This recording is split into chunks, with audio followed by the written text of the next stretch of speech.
Hello and welcome to the channel. I'm Nathan, and on this trailer behind me here is a 2012 Audi Q5, which I thought I bought for quite a steal at $3,800. Now, of course, because it's on a trailer, that means it doesn't run quite well, and in this flip video, we'll get right to the business of it and seeing what's wrong with it. So I got the Audi home. It did take quite a bit of effort to get it here from the mainland. That includes fees for the ferry, U-Haul, trailer, and not to mention a tow from down the road, because what happened was when I started this vehicle, got it off the trailer and decided to give it just a little bit of juice at about 1500 RPM, the engine just cut out completely. So I'm concerned that maybe I did a little bit of damage to it, but I don't think so. I think it's just because what happens is when the oil pressure sensor realizes there's not enough oil, at least at temperature, it just cuts out the engine, just stalls it out. So before I bought this vehicle, I actually did a compression test on the spot to make sure the engine was still healthy, and it was. It was equal across all 4 cylinders. Basically now I have to fix this engine and figure out why it's got low oil pressure, at least in the top end. And I say the top end because fortunately, I have this sheet of paper here from a well-known shop over on the mainland that diagnosed it. At least I think they did a very thorough job, listing many different things here, especially during the timing chain, making sure they measured the stretch there, and then also testing oil pressure here at the oil filter, hooking up a gauge there to see if there's oil pressure. And all their results basically pointed out to the fact that there is no oil pressure at the non-return valve. So meaning that there is a little valve in the cylinder head, the top end there, just on the bottom, and that is not allowing oil pressure to get through because it acts like a check valve. And when those fail, which sometimes do happen on these 2-liter engines, then obviously that causes oil starvation. So basically I'm gonna use this piece of paper here as a guide to further diagnosing this a bit more. I'm not gonna run the vehicle again and have my oil pressure tester hooked up to the oil filter housing. I'm not going to go through all that unnecessary stuff. I think that they did a pretty good job here. So what I'm going to do though is check that obviously there's no blockage with the bridge there when I take off the front timing cover here at the top end. I'm going to make sure that all that's good, and then not to mention do a bunch of other checks. But the first thing I'm going to do is drain the oil. Okay, oil's a bit black. I don't see any silver metallic flakes in there, which is nice. So looking at the drain pan here, I don't see any big chunks of metal, which is a good sign. Yeah, there's a little bit of fine sparkle for a little bit of it, but nothing major to be concerned about. Okay, so nothing too concerning yet. I'm still going to jack up the vehicle though and remove the oil pan, so that way I can check to see if the oil pump and the pickup tube are in perfect working shape. So underneath here, you have the oil pan, which I need to remove because I really want to inspect to make sure that there's nothing in there, no hidden debris, metal shavings, anything like that. And then also, while I have that off, check the oil pump and also the pickup tube. So as you can see, there is a number of bolts holding in the oil pan. Now, this is something that's going to be a bit of a challenge trying to get off. And if you watched other YouTube videos about how to take off the oil pan on these 2 liters, you'll know that I'm going to take off the power steering rack right here, which is just bolted in with a bolt right here. And then also remove the sway bar here. Again, there are 2 bolts holding it in on either side. So once I have all those things removed, it's basically just moving on to the oil pan itself and removing the oil sensor and then all the bolts holding it in, and then gently trying to take it off because I want to try and reuse it if I can. But if I so much as make a little indent on it, then I have to buy a new one. So now it's just time to remove all these T30 bolts right here, which there are quite a number of them. All the oil pan bolts have been removed, so now it's just time to give this thing a bit of a nudge here with the rubber mallet, and then hopefully it'll break free.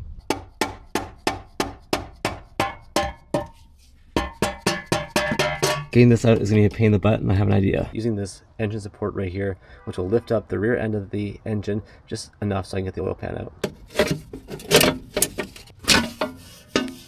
And not looking too good. All right, that's all that's in the oil pan. And actually that looks to be more of a plastic, not a metal, but I'm gonna use a white piece of paper towel and then we'll get it out and we'll see. So I've got a magnet here and I'm just gonna use it now to see if it picks up any of this stuff. It's really hard to tell to see if that's metal. It looks more like plastic than anything else. All right, let's remove the rest of this stuff here and see what we find in the pickup tube and the oil pump. So I removed this bracket here, which is actually a few T30s. And then I also remove the oil pickup tube. I know it's hard to see in there, but there's not really any debris, which is actually a good sign. I'm quite happy with that. I will clean it out, of course, before I put it back in. But here's another thing I'm going to check here, and this is the oil pump. Now, sometimes these can have issues where they lose gears, basically, because this is for, I believe, a high pressure and low pressure oil pump. So it does 2-in-1 there. But regardless, it looks to be okay from what I can see. But again, I have to check all this stuff because you just don't know, and last thing you want to do is chance it and destroy something. Okay, so having looked over the oil pump here a little bit further, I've actually seen some people in other videos will say that this little plunger here will be stuck, I guess, in the low pressure side, meaning that this will be pushed all the way in, which if you see that little black thing right there, that would be stuck, but now it's not, so it's working properly. Well, I'm actually happy that I didn't find any major damage down the oil pan. That's good news, but that also means that the predictions of it being the check valve up in the top of the engine are coming true. So I think what I'm going to do now is I'm just going to put the oil pan back together, at least just for now, a little bit, and then later on I'll reseal the whole thing. And then once I've done that, it's now time to take off the front bumper here and put this vehicle into service position. Believe it or not, this is the first time working on one of these 2-liter engines and actually have full, complete access to it without having any crossbars or fenders in the way. So this is actually quite nice for a change. So really the next step I'm going to be doing here is actually taking off this timing cover so that way I get access to the bridge and then remove that. So I can already tell that someone's been working on this vehicle before because there's paint marking right here on the crank with the bolt, and then also there's a missing T30 bolt right there on the oil tube. So someone's been in here before, someone's done some investigative work or some repairs. So now it's going to remove all this stuff again so that way I can get access to this cover.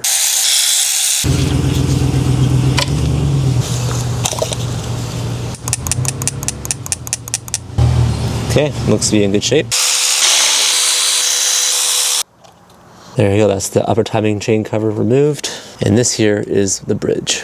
Now I'm gonna have to remove this next because there's one thing I wanna test, which is a check valve, which is in behind it here. So in order to do that, I actually have to get a special tool to remove this here. Now before I get too far ahead of myself here, I'm gonna just turn the engine over to top dead center. Now there's a mark here on the crank, and then there's a mark here over to the side, which you have to line those two. And if you watch my other videos about timing chains on these engines, then you'll know exactly what I'm talking about. With the engine in top dead center, I'm now comfortable removing this bridge here. Of course, I found the right tool to do it. Now to use this, I just use an 18mm wrench here and hold on to the cam. Now keep in mind, this is actually reverse threaded, so you want to go righty-tighty to loosen it. Okay, so the magnet here, this should be able to push back, and it seems to be working just fine. Okay, now let's take out all these T30s, and this M10 cam bridge should now come off. And actually that was really easy, to be honest. And the first thing I'm going to show you guys here is this screen is missing. That often happens with a lot of these. The screen will fall off and usually be right here, but it's not there, unfortunately. And I think it's gone somewhere in the system, to be honest. Okay, so I'm going to want to check this now with the pressure gauge and just see if it has pressure, meaning if pressure is able to build up in there, or pass through it rather, then we have a problem. I can hear air going through there. So the valve inside there, which is a check valve, and the check valve is a one-way valve, meaning that no flow, once it's gone through, should come back. Basically, you have to remove this top of the head, and it's right here on the bottom side of that. With that prognosis of the check valve not holding pressure like it should when it's working properly, that leads me to now having to take the cylinder head off to replace it. And it's quite a daunting task, but it's doable. And especially having this much access to this engine, it makes it easy. But if you watched my last video on the Jetta flip, you'll know taking off this cam tray can seem a bit, overwhelming, but it's not that bad. So that's basically what I'm gonna do now. I'm gonna disconnect everything here and take the cam tray off, which is also known as the valve cover. And then that way I have access to the cams. Before I go too much further, because the engine's already in time, and knowing what's going to happen when I undo all the bolts here, the cams are going to lift slightly in the back end. So what I'm going to do is I'm just going to put the cam locks in, and then also see about tensioning the tensioner down there, so that way, again, there's less tension on this chain, and that way it won't just spring up like that. I know I'll be taking all this off, but just more precautionary at this point. My logic may be different than yours, but this is how I'm doing it. So I'm just going to pen the tensioner, so I'm going to install the tensioner tool. And as you can see, it's got the newer style tensioner, which is good, but it is pretty far stretched. Before I take the cam tray off, I'm actually going to compress the tensioner. Now, I will be likely doing a timing chain job on this vehicle, but just for now, I don't want to have to take all this cover off, just leave it like it is, so that way I can just get this off. So I'm just going to install this tool, which if you've watched my other video, you'll know exactly what this is. So I've done quite a bit of work off camera here. You guys saw me take the intake manifold off, and I will be doing a carbon clean once I have the head off. That'll be a lot easier to do. But on this side here, the exhaust side, I can't even get a camera in there to show you guys what I'm doing. But basically just taking a bunch of these bolts off the head here, and then allowing the exhaust manifold to come off. But also I had to take off part of the actual exhaust, the catalytic converter, just so that way all this can come out. At the back of the engine here, I took off the vacuum pump with the high pressure fuel pump attached to it just right here. And all I have to undo is just this coolant line right here, and then undo all the bolts holding in the cam cover right here. And then once that's off, I can get access to the actual head bolts. This has been quite a bit of work. I've been doing this for the last 3 or 4 nights, basically for about 2 to 3 hours a night. And now I know why. It's all pretty much labor for this job, because there's no parts really, it's just labor. Okay, this is the cam tray, the underside of it with the cams. So you have your exhaust cam right here, and then you have your intake cam right here. Now, having looked at both of these cams, there's definitely a little bit of scratches, like again, light scratches. So what I'm going to do is take the cam cover with the cams to the local machine shop to see if they find anything wrong with it and if it can be fixed, because this especially looks very scary. I'll just ask them and see what they think, and then hopefully it'll be good news that they can either fix it or it's not that serious. All right, first I'm going to remove these bolts here. These two are already loosened, so it should be easy. Now here's a special tool I'm going to be using to remove all the head bolts. So there's a certain sequence in which we have to remove the bolts in, and just following what the instructions say, this is number 1, which you have to remove. Doesn't help that I have the camera so close. Okay, that's all the head bolts removed here. I don't think there's anything else, so besides just taking it off now. So with the cylinder head removed, the head gasket came with the cylinder head, but this is what it looks like here. You have all your cooling jets, all that, and then your pistons. And again, it looks to be in okay shape. I mean, nothing, scary with any of these, especially these cylinder balls. I don't see any scoring, which is good. So here's the cylinder head, and the problem has to do with the bottom side here. So that's the head gasket. And these are all the valves here, which look to be in pretty good shape actually. So you have your intake side here, and then your exhaust down here. So one thing that's caused all this dismantling here is this right here, which is a check valve. Again, apparently the new cylinder heads don't have it, like in the later years, but this one does, and boy, is that annoying. It's hard to see, but basically inside that valve there, it's pushed over to the side, so it's basically stuck in the open position. So if I just push it, it's just completely stuck in there. You can see the failure right there.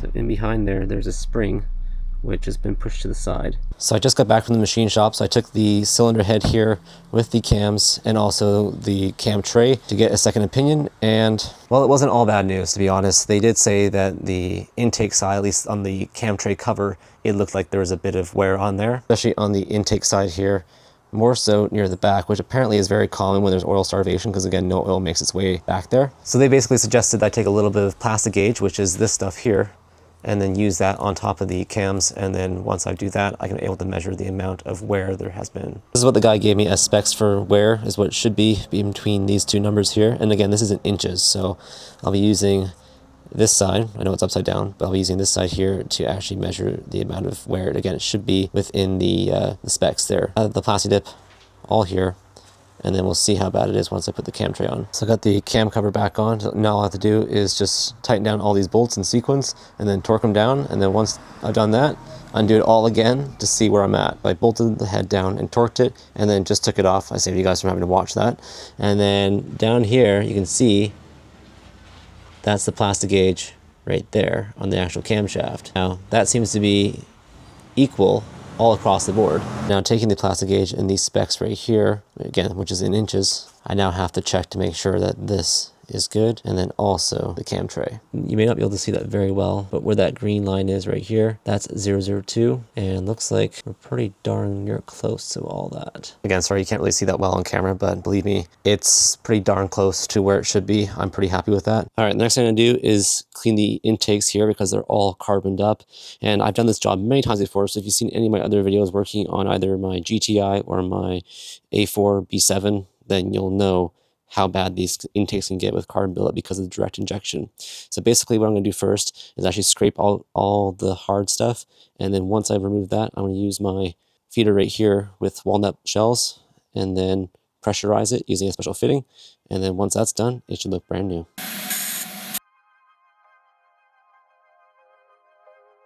So with the good news of the cylinder head being in usable shape and also the cam tray cover being within specifications, I'm now going to do what I should have probably done earlier in the video and actually just remove all this stuff, including these guides up here, because if I try and put the new gasket on with these guides, it might get in the way. So just to avoid possible error, I'm going to undo everything here and then put the head back on, of course, with the new head gasket and that new valve. So first of all, let's remove this. So you can see I still have it marked right there, and I'm just going to use my torque gun here. And as you can tell, there's not a lot of bolts like I usually would find on these timing chain covers, which is, I don't know, a bit different for sure. Again, I'm not reusing this cover. Well, it appears that the cover here doesn't have the holes, but inside here you have the holes for all those screws. Hopefully I have some of these screws because I'm going to definitely need them. If you guys see my other videos on the timing chains on these 2-liter engines, then you'll know, take out this tensioner here, pin this oil pump tensioner right there, and then obviously take out the balance shaft chain as well. Just because I didn't want any contaminants to get into the block here, decided to use some tape. And I already scraped off the block here using this gasket remover, which is really great by the way, and being very gentle with the blade here, just again going straight along and doing small bits at a time, removing all the old gasket here so it's perfectly smooth. And I did the same thing with the top of the cylinder head. And then after I was done that, I gave it a light clean here with a little bit of brake clean just to remove some of the carbon. I didn't want to go too crazy because I didn't want any carbon to wash into the rings here on the side, so I just kind of left it just a light spray with a paper towel and just clean them off. So in my left hand here is the old head gasket, and in my right is the new one. Now, always something you should do is check to make sure that they are like for like, meaning that there's no differences whatsoever, because sometimes, even though it looks like the same engine and same head gasket, it could be slightly different. So I've already verified that this one here on the right is exactly the same as the factory one here. I'm just being extremely careful. And then once this gasket's good, I can put the cylinder head back on. Remember how earlier I showed you guys this valve here? Well, in this bag here, I have a brand new valve from Audi. Now on the left here is the old one here, which is, again, looks fine because I was playing around with it, so it looks like it's closed, but believe me, it was not working fine. So as you hear at the back, the spring is off to the side, which is what it shouldn't be. Whereas this one, it looks to be working just fine. And I'll quickly show you guys that right now. See how it's moving? Not getting caught on anything, it's just moving as it should. That's what it should be like. So I've got my new valve here, so I'm just gonna put it in here, but first I'm gonna put a little bit of oil on it. Like that. Here's a very delicate task.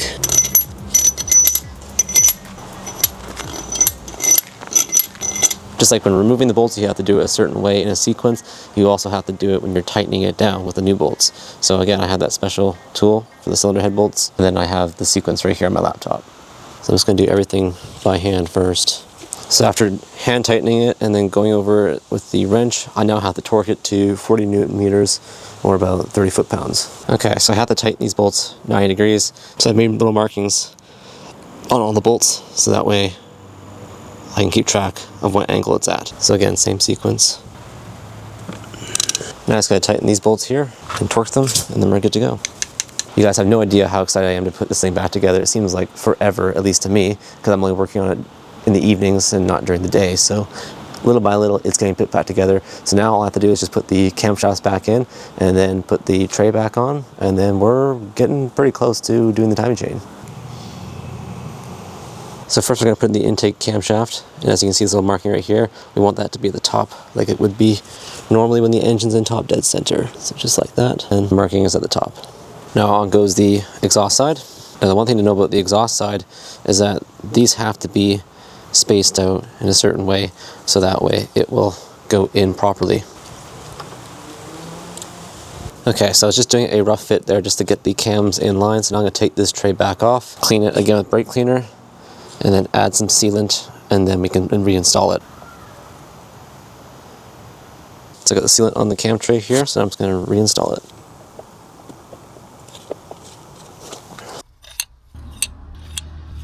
Okay, so if you guys watched me do my timing chain on my GTI, then you'll know this is a very similar process, because basically you have your intake cam and your exhaust cam, which have to be a certain distance from this center right here, which I've already measured out. And as you can see, I've made a marking there, and also on these cam locks right here on either side. So now I'm actually going to do a service here on the balance shaft. So I'm going to remove all the stuff here and then clean around this whole area where the gasket was for the lower timing chain cover, and then replace everything basically down here, and then put in the new timing chain. So I cleaned up all the old silicone off this surface here. So now I just have to get the balance shafts in time basically. There's a little indent here that has to point to that bolt there. And then here, you actually have a yellow marking right there from factory that's supposed to align with 2 dots on this shaft in the very back. So once I align that, usually it takes about 8 rotations, it should be good. Okay, I have these aligned now with this little indent pointing to that bolt. And then again, this one is fine. So now it's just time to put the timing chain on and matching the blue links with these here, and also on this indent right over here. Okay, that's good. I always put that on the wrong way. There we go.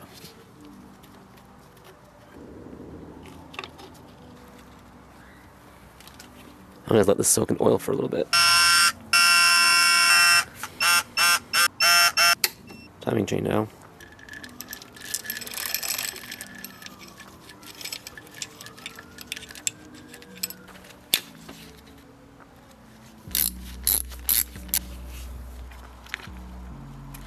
It's good. So now we can just pull the pin.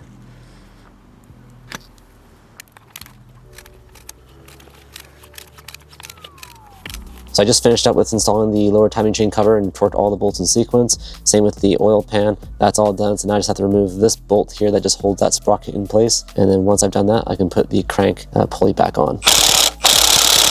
Okay, I've got the whole front assembled here. It's all ready to go. All I have to do now is put some fluids in this thing. So I have to do engine oil, coolant, or at least a coolant flush. So I'll be adding distilled water and some treatment in there. And then I do have the top of the transmission fluid because unfortunately, having this whole front end off, I did lose quite a bit, probably about maybe 1 to 2 liters. So I will be topping that up as well. Now I'm actually gonna be doing an engine flush as well. So I'm actually gonna use some cheaper 5W40 full synthetic oil here. Then again, flushing that out afterwards. To help fill the cooling system, I actually have this thing here, which is basically like a vacuum pump.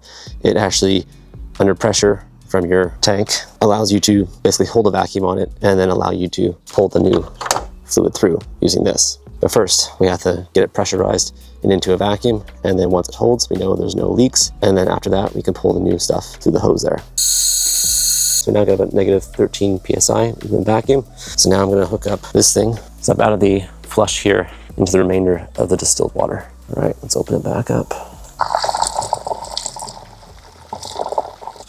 All right, everyone, it's pretty much the moment of truth, but it's a bit of a twist. I'm actually not gonna start the car. I'm actually gonna try and build up oil pressure. So I've unplugged the fuse for the fuel pump and also unhooked all the coil packs. So that way, you know, it will actually, well, build oil pressure, and then I will start it. It's a bit nerve-wracking. All right, everyone, it's now the time to actually try and fire this thing up, and my heart is racing. I probably didn't sleep that well last night knowing that I was gonna have to do this today. And yeah, let's just see what happens.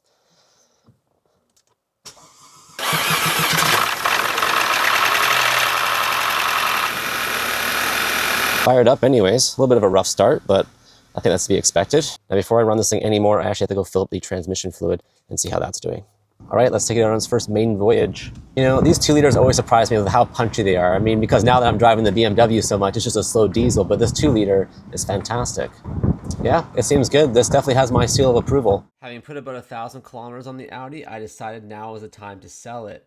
So, having done all this work, it was quite the daunting task to take on. Normally, I wouldn't take on a project like this for a flip, but nonetheless, I figured it was worth it just to even get this car back on the road where it should be. Now, before I bought this vehicle, just like I do with any flip vehicle, I always do quite a bit of research to make sure I know what I'm getting myself into.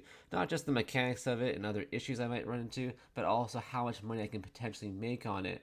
Now, I did a bit of research, and this vehicle was valued between $9,000 and $11,000, at least through Carfax Canada, which is the one website that I use for all my vehicles. It's like the #1 research tool that I personally use. Now, before going to even look at this car, I was actually apparently in a bidding war with other people, according to the seller. So apparently they had it listed at $3,000, and they're saying, oh, due to the amount of interest, it's a bit of a bidding war now, whoever has the highest offer. So I usually would never do that. Honestly, I think that's kind of not something you should ever do, especially on a vehicle that, you know, probably doesn't run. But I figured, you know what? Let's just try it out, see what happens. And apparently, I had the highest bid at $3,800. So I had to rush over to Vancouver the next day with a U-Haul truck and trailer because unfortunately my BMW couldn't tow the Q5 because it's just a little bit too overweight with a car trailer. So had to go over there, kind of spur of the moment. Ended up spending quite a bit of money. Now, again, as I said, I purchased the vehicle for $3,800. You know, I made a deal with the guy right then and there with the same price that he talked about before. And then all my travel expenses, I hope you guys are sitting down for this one because it was $1,218.53, which really hurt. And then on top of that, I decided to get an appraisal knowing ICBC is going to want to charge actual value for what they think it's worth. I paid $88 for an appraisal. And then obviously the insurance and registration. The insurance was $141 and registration was $240. So it's starting to add up a little bit already, and I don't even have the vehicle fully running. Now, fortunately, I didn't have to spend a small fortune on parts. It was actually only with the timing chain kit and the spark plugs, head gasket, and the return valve, not to mention oil filters and coolant. It all came to $901.46, and that includes the shipping for all the parts as well.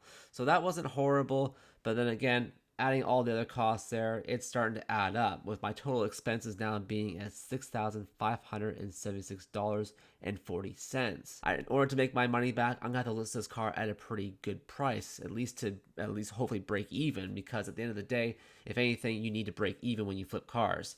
Now, as I said before, this vehicle's valued between $9,000 and $11,000 Canadian. So I decided to list it somewhere in the median, which was about $9,900. I find when a vehicle is listed just under $10,000, it doesn't matter what vehicle it is, it sells pretty quickly. Anything over $10,000, once you get in those extra digits, it's really hard to sell a vehicle. So having listed it for $9,900, my phone started to blow up at least the following night after I listed on Friday evening, and it just went crazy. So I got lots of messages, and unfortunately, not a lot of shows. So only just one person that showed up. They didn't seem very serious. And then the following day, I had this nice elderly couple that came by. They liked it, and they ended up buying it at $9,500, which was fantastic. So once we add up all my expenses here, which is again is $6,576.40, and then adding in my actual sale price of $9,500, that leaves me with a profit of $2,923.60, which is not bad for a vehicle that, you know, needed quite a bit of work, to be honest. You know, I do like fixing these vehicles and putting them back on the road. If anything, it makes me really happy and happy to show you guys the process. And I mean, anyone can do this. You just have to have a bit of confidence in yourself and really take your time. And of course, something like this is a big job. There's also one thing I always like to factor in whenever I flip a vehicle, and that of course is the hourly rate. Now I know a lot of people don't care about that, but if you ask me, that's really important because time is money, and if you're not paying yourself very much to do a flip, then is it really worth your time? Now, in this case of the vehicle needing such an extensive amount of work, it was quite heavy on the labor. Now, my total time invested in this vehicle was 23 and a half hours. We'll just say 24 hours, and that brought me with an hourly rate of $124.41 an hour after the sale of the car, which I think is not horrible. I mean, most shop rates are over $100 an hour, so I think that's pretty decent. So I hope this video was really helpful for you guys. If you did enjoy it, please be sure to hit the thumbs up button and also consider subscribing so that we don't miss any future videos like this and other car projects and car reviews on my channel. And until next time, take care. Bye now.